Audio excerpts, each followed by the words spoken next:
No, ya está. Un poquito más, cuando el Rodri puso una música así, mira. Como de viernes, güey.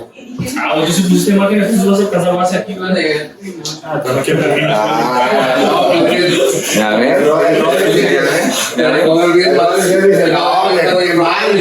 me costaba, el Rodri es el visionario, güey. Lástima que me lo pongo mucho.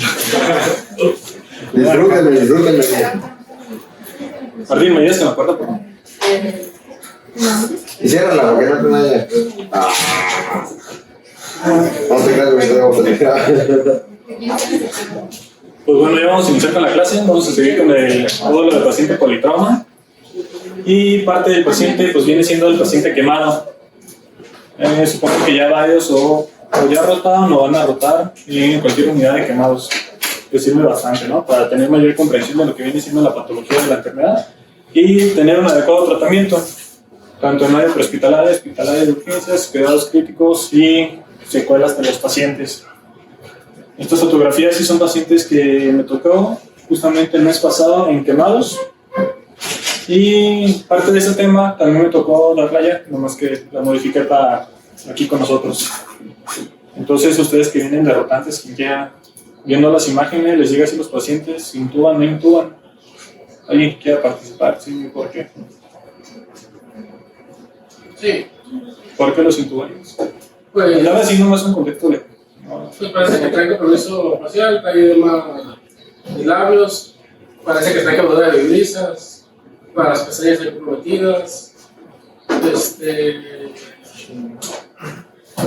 no se supongo que la vía es afectada. Pues ahorita vamos a ver las indicaciones que establece la AMA, la IPSI, y saber si los vamos a intubar, no los vamos a intubar, si estuvieron bien intubados o no.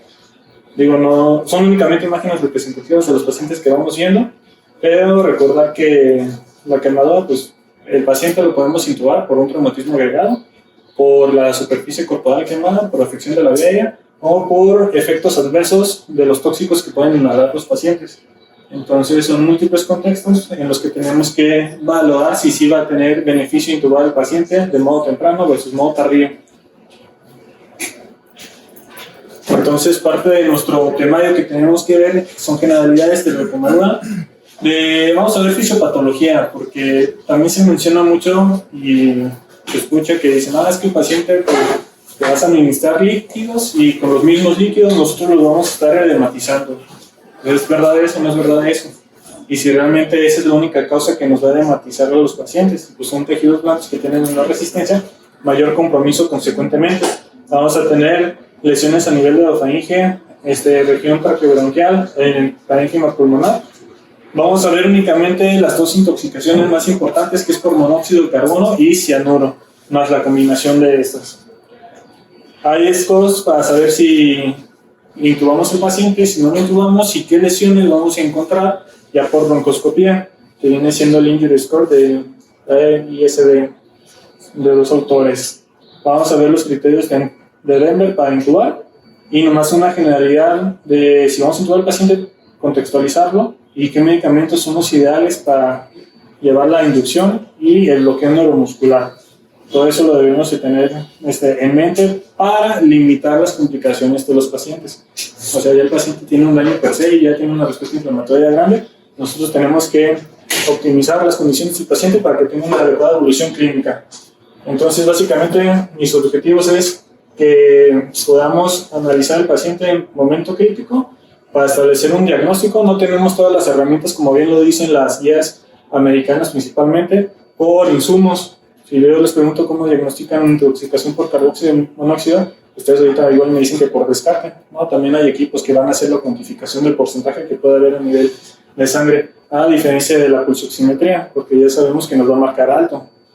Puede estar completamente intoxicado y nosotros vamos a ver en monitor una saturación del 100%, decimos, no tiene, pero no nada que ver. Entonces son enfermedades que debemos de ver el entorno para hacer un diagnóstico presuntivo y si tenemos las herramientas, pues 1000 veces mejor. Tener el criterio y fundamento para nosotros saber cuándo vamos a intubar o no vamos a intubar, siempre es una decisión que se les van a criticar, pero el contexto del paciente a quien lo recibe es muy diferente. también es muy diferente lo que yo les menciono, el área de cuidados intensivos, el área de cuidados intensivos quemados y el área de urgencias o el área de quirófano. Entonces, uno puede tener su criterio en ese momento, igual y no lo plasman en la nota, ya lo van a dar por hecho de que tenía las divisas quemadas, lo intubaron mal, y es un comentario que luego se escucha mucho aquí. Entonces, pues, cortaron la voz y me cambió de quemadas.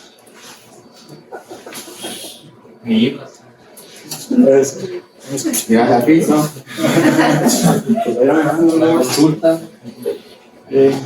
Entonces, la lesión por inhalación es una lesión que va a tener afección de la vía aérea, tanto superior y inferior.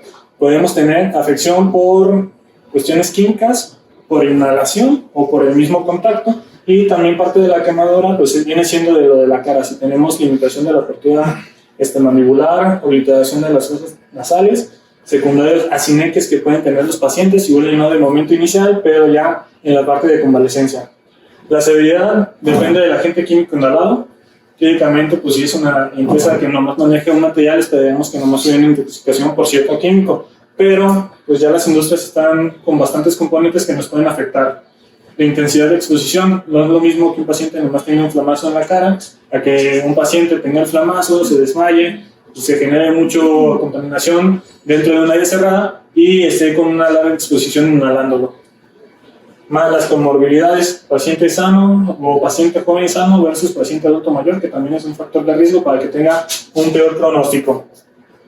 El tipo de quemadura puede ser lesión térmica directa, por flamazo principalmente, daño tisular químico, por exposición a humos, gases y neblinas, que viene siendo lo mismo, pero por definición sí va a variar y sí cambia.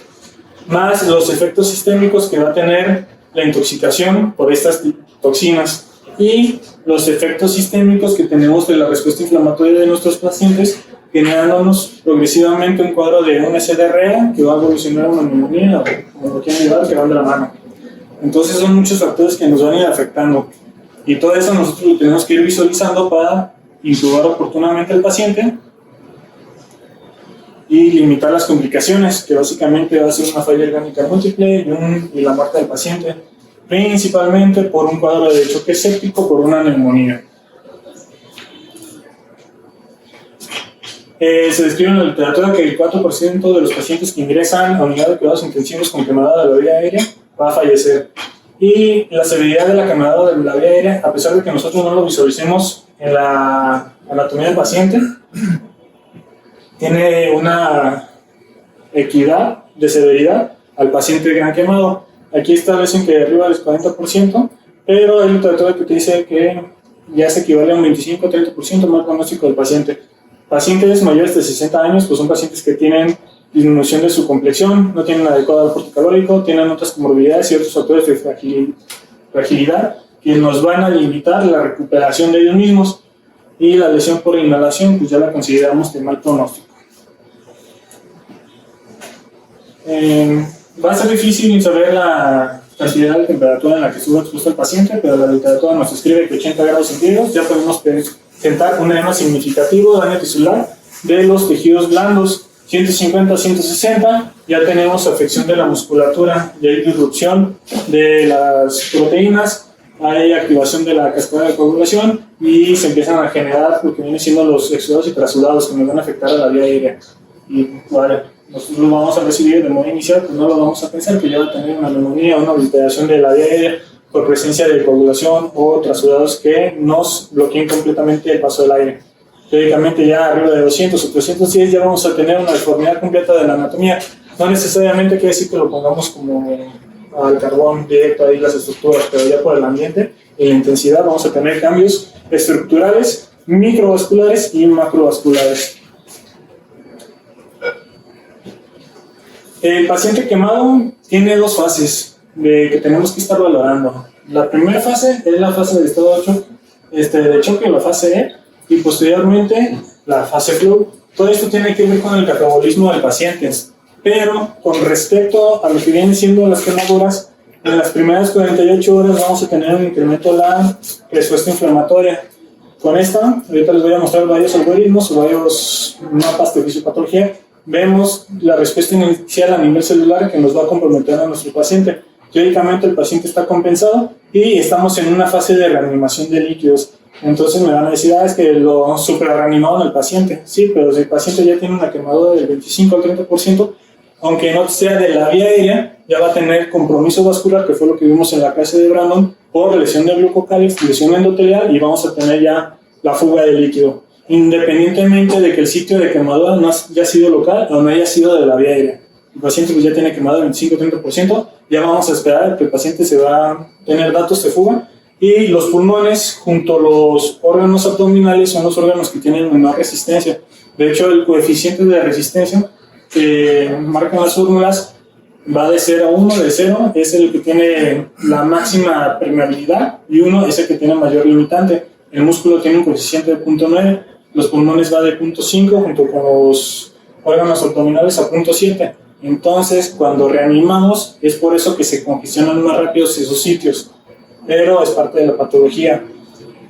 Ya posteriormente que pasamos la fase inicial de las 48 horas, tenemos la fase hipermetabólica, la fase flow, y vamos a tener disminución de las resistencias vasculares, más resistencia de reactantes de óxido nítrico,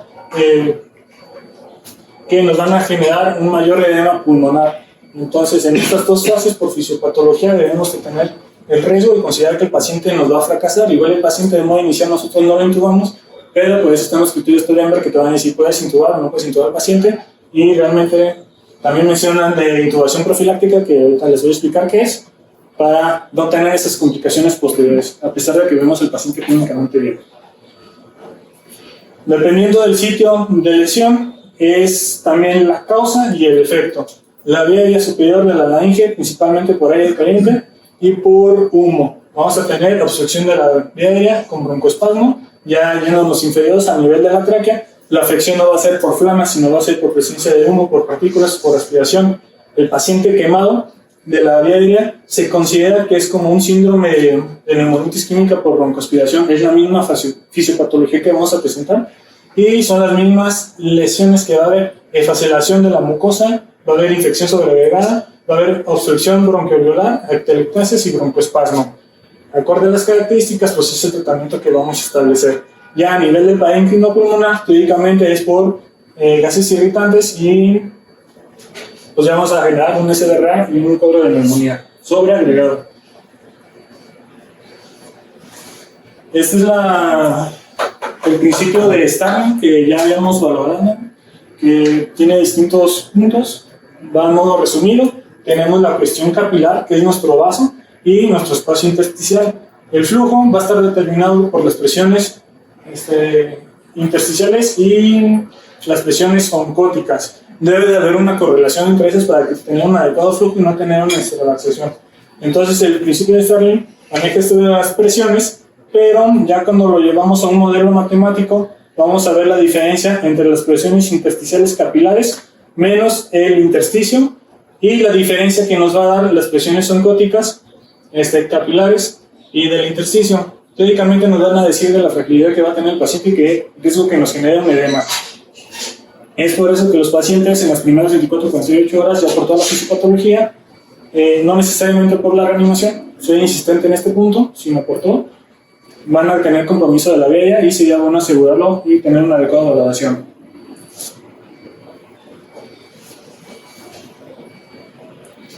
Teóricamente tenemos una exposición al humo, vamos a tener desnaturalización de las proteínas, activación del complemento, el complemento va a liberar la histamina va a actuar como conversión de la santina oxidasa en la transformación de purinas a ácido úrico. Cuando se hace este proceso, tenemos mayor liberación de especies reactivas de oxígeno, de óxido nítrico, las cuales se fusionan y hacen especies reactivas de nitrógeno. Estas nos van a afectar a nivel celular, justamente a nivel mitocondrial, y vamos a tener compromiso de intoxicación.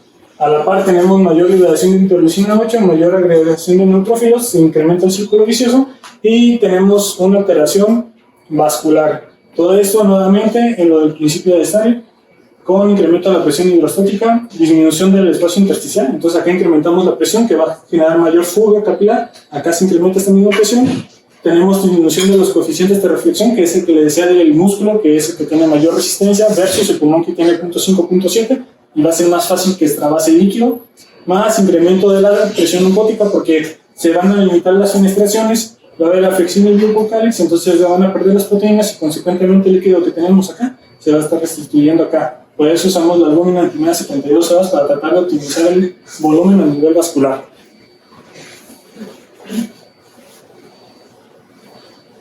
Ya de lo que viene siendo a nivel traqueobronquial, estas mismas especies reactivas de oxígeno y de nitrógeno, a los ácidos orgánicos van a generar efacelación de lo que viene siendo toda la mucosa. Se han hecho estudios en modelos animales, específicamente en ovejas. Eso lo hacen porque tiene similitud nuestro flujo vascular a nivel de pulmones con el de ellos, y va a haber obliteración macroscópica. En este caso se ve cómo tiene presencia de unos coágulos o sí, parte de la efacelación, más el incremento del moco. Este ya es un coágulo extraído, pues vemos que sí son de grandes dimensiones. Entonces, igual llevamos al paciente sano, pues únicamente tuvo deterioro neurológico, le damos soporte inicial y se da nuestro error descartar por esa clínica inicial que no va a tener complicaciones posteriores. Ya justamente se ven los alvéolos completamente obliterados y con persistencia de musquina que ya impide el flujo de aire, nos incrementa nuestras presiones y nos incrementa nuestros shunts, generando otro daño secundario a nivel miocárdico y a nivel del encéfalo.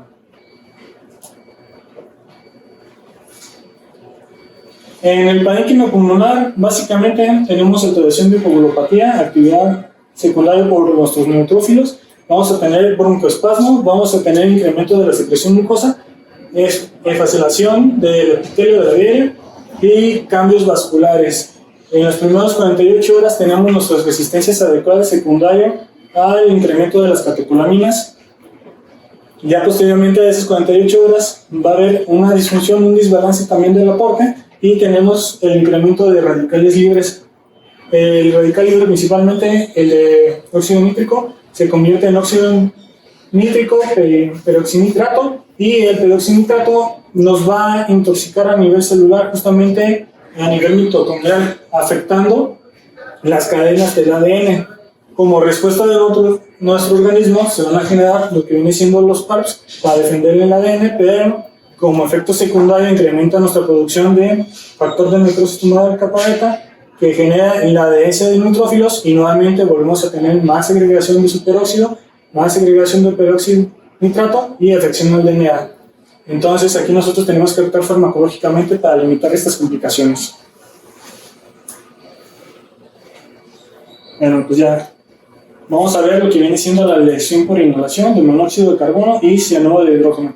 Es importante ver la fisiopatología más que nada por la terapia médica que vamos a estar aplicando en estos pacientes. ¿Aquí tienen alguna duda? Tenemos múltiples elementos que nos pueden generar una intoxicación del paciente quemado. Los de mayor relevancia es el carbón y el cianuro. El monóxido de carbono va a ser secundario a la combustión de madera, papel, algodón. El cianóxido puede ser inhalado o puede ser ingerido. En nuestro caso, pues el tema viene siendo por inhalación de humo. Cuando es ingerido, pues son las sales de potasio, de cianuro y son de sodio y de potasio. Entonces, el húmedo está compuesto de múltiples elementos. Les menciono que es distinto el humo, el gas, las nieblas y el aire caliente. Va a ser diferente a la lesión que vamos a presentar en nuestros pacientes. De lo que viene siendo el monóxido de carbono, tiene mayor afinidad a los grupos de hemoglobina. La literatura en este artículo marca de 240, pero ya va de 200, 250. Entonces, estructuralmente, en los anillos de los grupos M, a una presión atmosférica adecuada se une nuestro oxígeno, pero cuando tenemos una mínima cantidad de este mismo, lo va a estar desplazando. Y además, su afinidad al grupo M va a ser mucho mayor. Esto, si vamos saturando todos nuestros anillos de la hemoglobina, consecuentemente vamos a estar distribuyendo una carboxihemoglobina que no nos es efectiva a nuestro nivel celular para la generación del ATP. También tiene afinidad por la hemoglobina por 60 veces más que el oxígeno. Esto nos va a generar una depresión miocárdica, una pérdida de las resistencias vasculares. Y tenemos los distintos puntos de scores que manejan y es en porcentaje. Teóricamente, cuando tenemos una intoxicación, una exposición, el aparato que se usa para cuantificarlo, si nos marca más del 3 a 5% en un paciente sano, ya podemos tener repercusión orgánica. En pacientes que son fumadores, este punto de corte incrementa hasta 9%, entonces hay una diferencia significativa. Vamos a tener sintomatología neurológica principalmente, y arriba del 20-30% es cuando presenta el paciente deterioro neurológico. También hay reportes que un paciente puede tener el mínimo del 3%, y lo equiparon con otro paciente sano. Era justamente una revisión de 2 casos, un paciente masculino y una paciente femenina, el mismo porcentaje en Estados Unidos, pero la sintomatología fue completamente diferente. La paciente femenina únicamente refería que tenía presencia de dolor de cabeza, y el paciente masculino, que no tenía algún otro factor de riesgo, llegó a desarrollar un estado comatoso y tuvieron que intubarlo. El pronóstico no fue favorable en este caso. Entonces, a pesar de que nosotros tenemos los puntos de corte, pues nos va a estar variando tanto. Lo sospechamos cuando el paciente está en un sitio cerrado y, como le menciono, no tenemos nosotros modo de cuantificarlo. Por eso, desde que llega, hay que administrarle el oxígeno suplementario, tratar de tener una saturación por ciento hasta el 100%, una saturación al 100%, para generar un desplazamiento del CO2. Ya a nivel celular, pues tenemos nuestros 4 anillos de hemoglobina, tenemos la afinidad por el oxígeno. Justamente a nivel mitocondrial, en el citocromo C, es importante el transporte del oxígeno porque nos va a ayudar a la formación de agua y la formación de energía. Teóricamente, el citocromo C va a donar un electrón para la disociación tanto del oxígeno, bueno, de la fórmula molecular, que ya en conclusión oxígeno agua. Pero cuando tenemos una intoxicación, por la pérdida de los electrones no se puede llevar todo a nivel celular y a nivel mitocondrial. Entonces tenemos afección de esta disociación de oxígeno y agua, tenemos incremento de los radicales libres de hidrógeno y tenemos incremento de los radicales de superóxido afectando la función mitocondrial.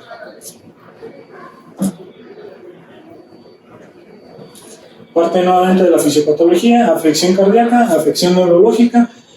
A nivel vascular tenemos el incremento del CO2, afección en los neutrófilos, degradación de los mismos, incremento de la metilperoxidasa, llegan más neutrófilos. Ya a nivel neurológico, toda esta cascada, vamos a tener afección en las vainas de mielina y afección en la segregación de los receptores NMDA. Por eso los pacientes van a tener un deterioro neurológico y van a iniciar con presencia de sintomatología, específicamente alteraciones visuales, dolor de cabeza y un estado comatoso.